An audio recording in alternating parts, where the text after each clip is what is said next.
Hi mga kaasay, mayong uto sa tanan. For today's video, karon pagid ko mukaon kay mapagid paghumanahog labas sa light color.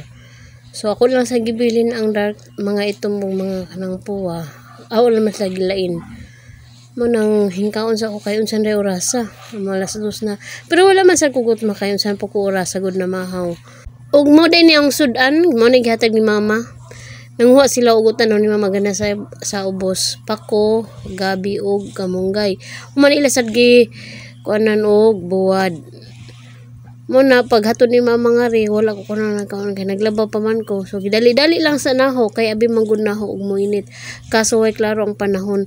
So basta tinunuan gani lami manggad gayud ning utana sa mga utan.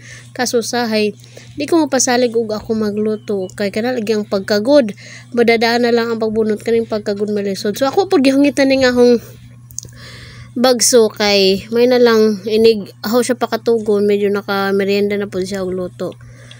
Kay plano na hoy kahuman og kaon pakatugon sa no kay nagmihi naman hong kuan ani basin katugon na kay human lang po siya na niudto.